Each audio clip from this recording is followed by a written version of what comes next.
আপনি একজন চাকরিজীবী, আপনি প্রতিদিন অফিসে যাচ্ছেন এবং কি আপনার কাছে খুব কষ্ট হয়, আপনার কাছে মনে হয় কি আপনার যদি বাড়তি কিছু ইনকাম হইতো বা আপনার বেতন যদি আরেকটু বাড়তি হইতো, আসলে আপনার বেতন কি চাইলেই বাড়বে? সেক্ষেত্রে কিন্তু সম্ভব নয়। তো এখন আপনার বেতন যদি চাইলেই বাড়বে না, সেক্ষেত্রে আপনি চাইতেছেন কি এরকম কোনো প্যাসিভ ইনকাম যাতে তৈরি হয় বা আপনি যদি বাড়তি কোনো ইনকাম করতে পারেন। এইজন্য আপনার দরকার হবে কি? আপনার দরকার হবে ব্যবসা করা। অর্থাৎ আপনার বিজনেস করতে হবে।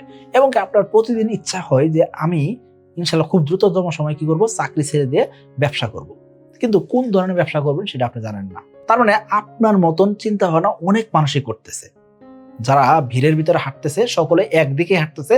কেউ জানে না তাদের ডিরেকশন কি বা তারা কোন দিকে যাচ্ছে সেটা তারা জানে না। শুধুমাত্র ভিড়ের ভিতরে হেঁটে যাইতেছে। শুধুমাত্র কি করতেছে? সামনের ব্যক্তিটাকে ফলো করতেছেন। ওই ব্যক্তি যেদিকে যাইতেছেন আপনিও সেদিকে যাইতেছেন।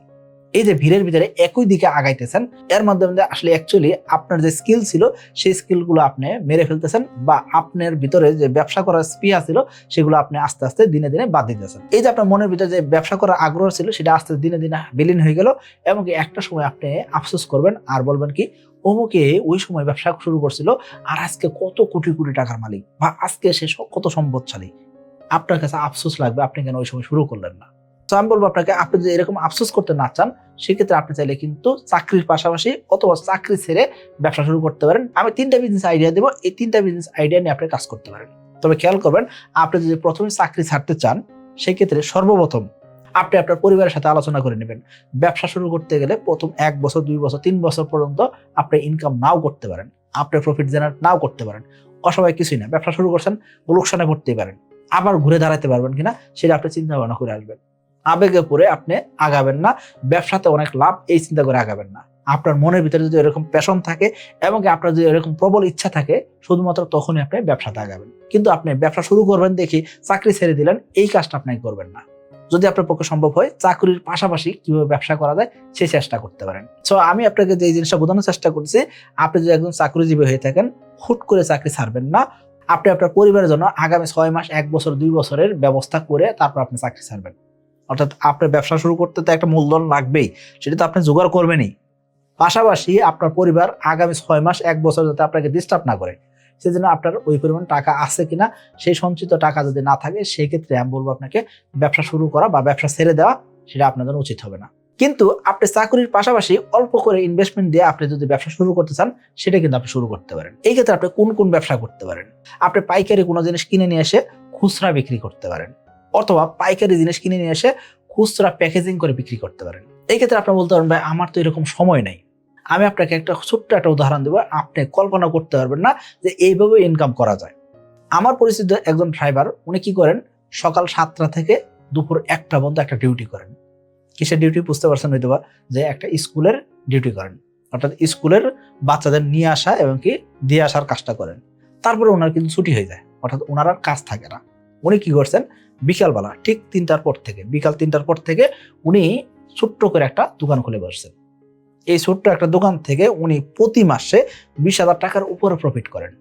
বিকাল 3টা থেকে রাতের 11টা 10:30 পর্যন্ত উনি দোকান করেন এবং কি এই ফুটপাতে দাঁড়িয়ে মোটামুটি প্রতি মাসে 20,000 টাকার উপরে ইনকাম করতেছেন। তাহলে উনি যদি স্কুল থেকে 20,000 টাকা বেতন পান আর 20,000 টাকা যদি ফুটপাত থেকে ইনকাম করতে পারেন, তার মানে উনি 40,000 টাকা ইনকাম করতেছেন। এখন আপনি বলতেন ভাই একটা ড্রাইভারের সাথে উদাহরণ দিলেন, আমি বলবো আপনাকে এই ড্রাইভারের সাথে উদাহরণ দিচ্ছি, আপনার কাছে মনে যদি হয় যে এটা খুব খারাপ কিছু করে ফেলছি, দেখবেন কি আপনার ইনকামের চাইতে হয়তো এই ড্রাইভারের যে ইনকাম সেটা কিন্তু অনেক বেশি। তো ওনাকে শুধুমাত্র ড্রাইভার চিন্তা করলে হবে না, উনি একজন ব্যবসায়ীও, যে উনি একটা ব্যবসাও করতেছেন আবার উনি ড্রাইভিংও করতেছেন। সো এই জায়গাতে আমাদের চিন্তা ভাবনা করতে হবে যে আমরা ছোট কোনো কাজকেও আমরা নেগলেক্ট করবো না, ছোট কোনো কাজকে আমরা অবজ্ঞা করবো না। ছোট ছোট কাজ দিয়েও অনেক সময় বড় কিছু করা যায়। তাহলে আপনি যদি চিন্তা করেন যে আমি নিজে ফুটপাতে দাঁড়াবো না, আমি কি করবো, আমি এরকম ভ্যানের মাধ্যম দিয়ে ফুটপাতে ব্যবসা করাবো, অথবা আমি কি করবো পাইকারি কিনে খুচরা বিক্রি করাবো। সেই ক্ষেত্রে আপনি পানির ব্যবসা করতে পারেন, জুতার ব্যবসা করতে পারেন, কাপড় চোপড়ের ব্যবসা করতে পারেন, বিভিন্ন ধরনের খাদ্য দ্রব্য যে আছে সেগুলো জিনিস কিন্তু আপনি ভ্যানে করে বিক্রি করাতে পারেন।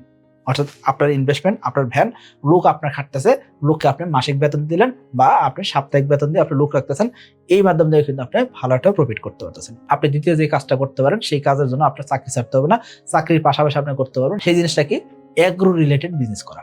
অর্থাৎ এগ্রিকালচার সেক্টরে যে বিজনেসগুলো আছে সেই বিজনেসগুলো করতে পারেন। আপনি গরুর খামার করতে পারেন, মাছের খামার করতে পারেন, ছাগলের খামার করতে পারেন, হাঁস মুরগির খামার করতে পারেন, বিভিন্ন ধরনের কিন্তু আপনি খামার করতে পারতেছেন। আবার আপনি যদি চিন্তা করেন যে আমি বিভিন্ন ধরনের শাকসবজি উৎপাদন করব, সেই শাকসবজিও কিন্তু উৎপাদন করতে পারতেছেন।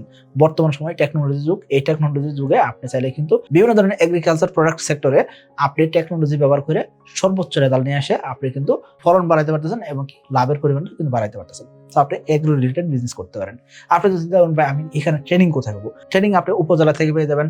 এর পাশাপাশি বিভিন্ন অনলাইন প্ল্যাটফর্ম পাওয়া যায়। যেমন ধরেন আপনি যদি চিন্তা করেন যে আমি মাছ নিয়ে কাজ করব, সেক্ষেত্রে আমাদের আরো একটি কোম্পানি রয়েছে Sakib Agrotech Private Limited company, সেই কোম্পানির চ্যানেলও রয়েছে।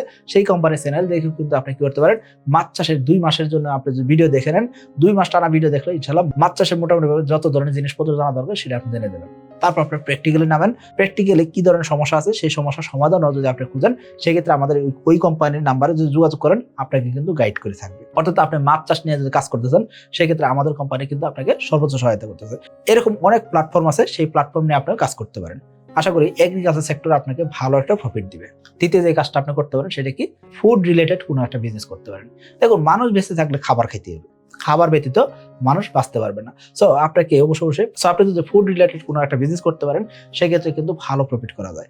আপনি একটা হোটেল দিতে পারেন, এই যে হোটেলে সারাদিনে যেই পরিমাণ টাকা আপনি বিক্রি করবেন তার প্রায় 50% পরিমাণ টাকা লাভ থাকে। আপনি কল্পনা করেন যে খাবারের ব্যবসাতে প্রায় 50% লাভ থাকে। অর্থাৎ যদি 100 টাকা বিক্রি হয়, 50 টাকা লাভ থাকে আর 50 টাকা খরচ থাকে। তো আপনি ফুড রিলেটেড কোনো একটা বিজনেস করতে পারেন। শুধুমাত্র আপনাকে হোটেল দিতে হবে এমন না, আপনি এরকম যেসব জিনিস নিয়ে কাজ করতে পারেন, ফুড রিলেটেড যেসব জিনিস নিয়ে আপনি কাজ করতে পারবেন, এই ধরনের জিনিস নিয়ে আপনি কাজ করতে পারেন। আপনি মধু বিক্রি করতে পারেন, হানি নাট বিক্রি করতে পারেন, এরকম নানান ধরনের জিনিসপত্র আছে যেসব জিনিস ফুড রিলেটেড, এইসব জিনিস থেকে প্রফিটের মার্জিনটা হাই থাকে। সো আপনি চাইলে ইনিশিয়াল পর্যায়ে যদি অল্প অল্প করে বিক্রি হয়, তাও আপনি শুরু করতে পারেন। আর শুরু করলে একটা সময় বড় করার একটা সম্ভাবনা তৈরি হয়ে যাবে। আশা করি বুঝতে পারছেন। সো আপনি যে কোনো কাজকে যদি ছোট করে না দেখেন, আপনি ছোট করে যদি শুরু করতে পারেন, ইনশাআল্লাহ দেখবেন কি একটা সময় বড় হয়ে যেতে পারবেন। তো আমি বলবো আপনাকে, আপনি চাকরির পাশাপাশি এইসব ব্যবসা করতে পারেন, অথবা আপনি চাকরি ছেড়ে দিয়ে আপনি কি করবেন চিন্তা করছেন, সেক্ষেত্রে এই ব্যবসাগুলো করতে পারেন। আবার আপনি বিদেশ থেকে ফিরত আসছেন, আপনি তাহলে কিন্তু এই ব্যবসাগুলো শুরু করতে পারেন। আশা করি বুঝতে পারছেন। সকলে ভালো থাকবেন, সুস্থ থাকবেন। আসসালামু আলাইকুম।